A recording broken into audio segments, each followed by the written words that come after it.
wabarakatuh. Waalaikumsalam warahmatullahi wabarakatuh. Perkenalkan, nama Ibu Nur Khadijah Daulay, guru agama Islam di UPTD SMP Negeri 2 Kisaran. Ya, sudah perkenalan Ibu, kita nanti mau belajar agamanya, membahas tentang taharah. Sebelum dimulai tentang pelajaran taharah ini, terlebih dahulu Ibu absennya. Ya dulu.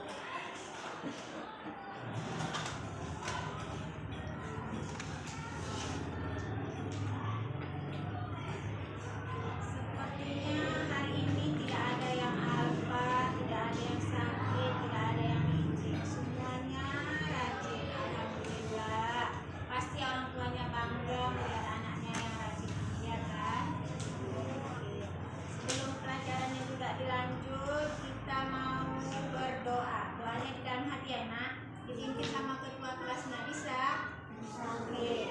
Mulai. Nah. Sebelum belajar marilah kita baca doa. Dimulai.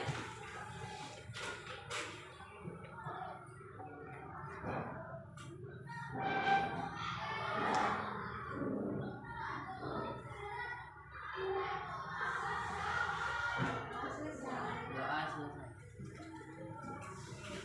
Kita pada pembelajaran hari ini yaitu taharah. Taharah artinya bersuci. Tapi dia di sini cuma satu aja yang Ibu tuliskan artinya, bersuci dari najis dan hadas. Najis dan hadas. Ya. Najis adalah kotoran yang menjadi sebab terhalangnya seseorang untuk beribadah kepada Allah. Sedangkan hadas adalah keadaan tidak suci pada diri seseorang yang namanya muslim yang disebabkan tidak bolehnya untuk sholat. Jadi orang yang terkena najis dan terkena hadas, dia tidak boleh sholat dan melaksanakan ibadah yang diperintahkan sama Allah. Setelah itu masuklah kita kepada najis itu 3 bagian atau 3 macam. 1. Najis mukhaffafah. Najis mukhaffafah itu adalah najis ringan.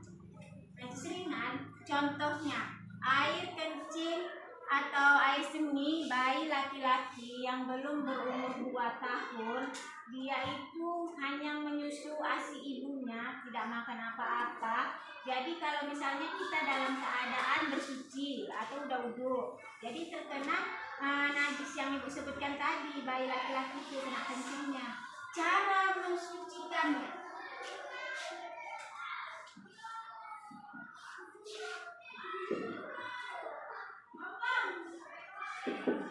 yaitu dengan memercikkan air ke tempat yang terkena najis tadi. Ya.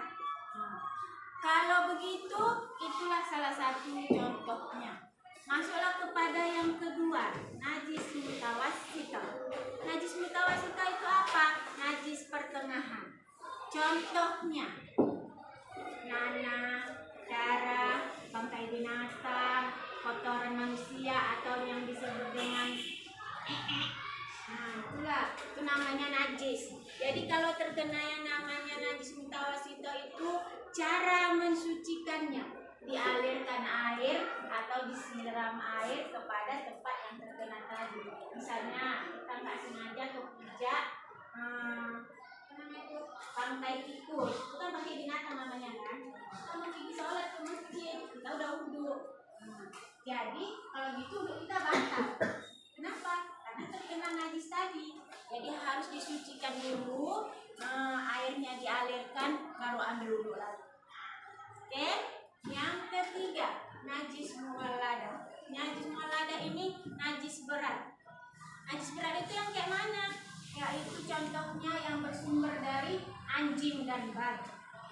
Jadi si anjing dan si babi itu najis, apalagi terkena dari dia, karena air liurnya, bulu-bulunya. Makanya kita itu orang Islam haram untuk memegang, apalagi mengapa-ngapain yang namanya makan, nggak boleh. Jadi najis yang ini cara mensucikan 7 kali pakai air, satu kalinya dicampur dengan tanah.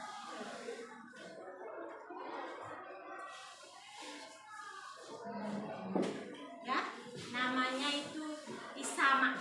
Mana yang terkena tadi? Misalnya kaki kita kena jilat anjing, itulah yang isama.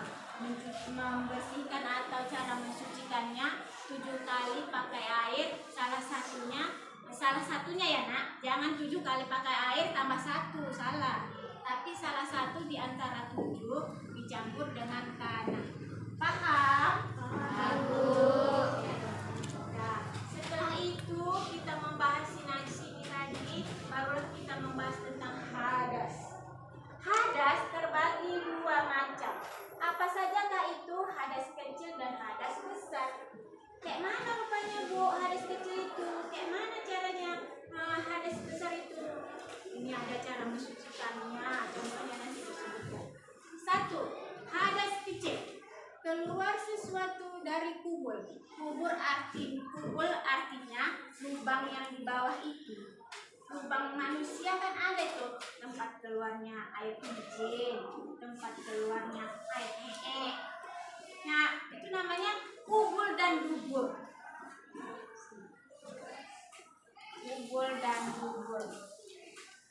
Yang si kubur ini air tipis. Kalau si dubur ini air ee. Ya. Jadi kalau keluar sesuatu dari kubur itu berarti si ini aja hilang akal, kayak orang gila. Hilang akal itu namanya ya. Kalau kita